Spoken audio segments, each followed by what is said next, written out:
It should be clear to all Americans that we have a very serious left-wing terror threat in our country.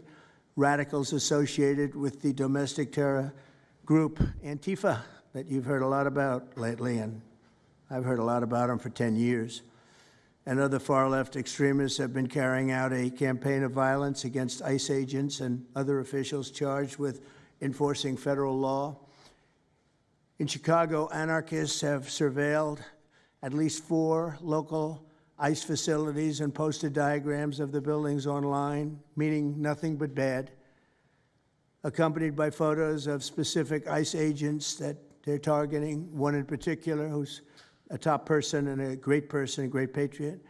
In July, approximately a dozen Antifa-aligned militants stormed the ICE facility in Texas and then lured officers out of the building before firing dozens of rounds at police.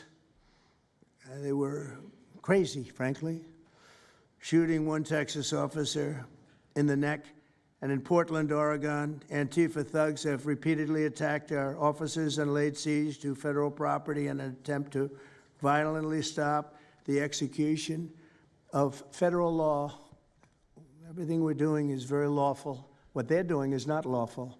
And what the governor and the mayor of, as an example, you could say of Portland, and you can say certainly of Chicago, it's not lawful what they're doing. They have to be very careful. In addition, 2 weeks ago, a radical left terrorist in Dallas conducted a sniper attack on a local ICE facility, killing 2 people and leaving behind a note that read, "Hopefully this will give ICE agents some real terror." That's bad.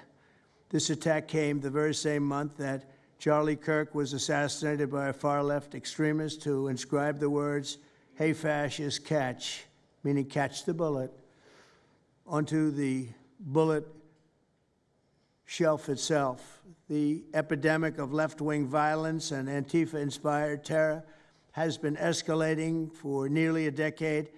At universities, Antifa has organized riotous mobs to attack campus speakers. I see it all the time. And these are agitators, anarchists, and they're paid. And you'll find that out. You'll be finding it out very soon. You should see what we have on these people. These are bad people. These are people that want to destroy our country. We're not going to let it happen. They've used armed gangs to assault local police in cities nationwide, and they've attacked journalists reporting on their crimes. So the journalists that report on their crimes, don't worry, you're very safe. I hope that's not going to turn you around, but they have been very threatening to people, but we're going to be very threatening to them, far more threatening to them than they ever were with us, and that includes the people that fund them.